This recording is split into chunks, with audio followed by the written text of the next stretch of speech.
최근 경남 창원에서 응급 환자가 상급병원으로 이송되지 못해 숨지는 일이 발생했습니다.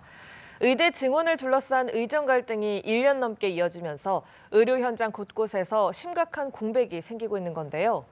병상이 있어도 돌볼 전공의가 없어 치료를 못 받는 현실 해결될 수 있을까요?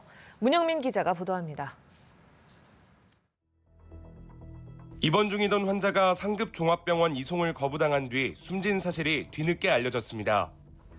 지난달 21일 다리골절로 경남 창원 소재 병원에 입원한 A씨는 고열과 호흡곤란 등 상태가 나빠지자 26일 3차 상급 종합병원 5곳에 전원을 시도했습니다. 하지만 모두 거부당했고 사경을 헤매다 사흘 만에 폐혈증으로 사망 판정을 받았습니다.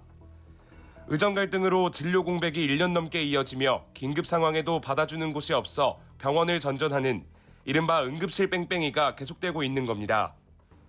지난 3월 기준 전국 국립대병원 2곳 중 1곳은 병상의 절반 이상을 비운 걸로 집계됐습니다.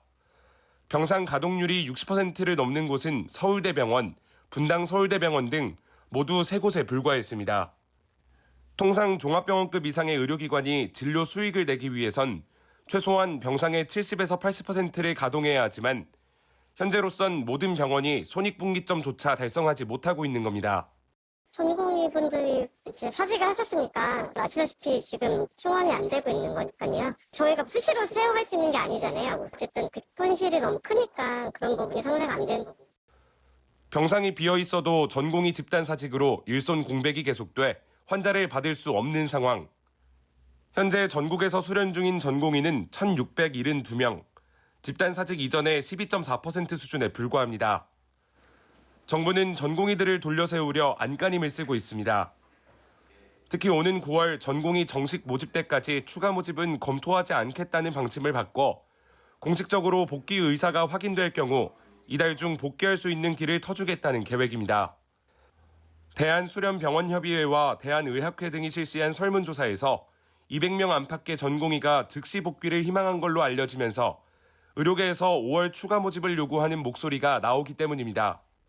수련 환경 개선 등 전공의 분들이 관심을 갖고 계신 과제에 대해서는 정책 방향을 소상히 설명하고 의견을 듣는 기회가 필요합니다. 전공의 분들께서 참여하여 의견을 개진해 주신다면 적극 검토하겠습니다. 다만 대학병원을 떠난 만여 명의 전공의 중 대부분은 여전히 꿈쩍하지 않고 있습니다.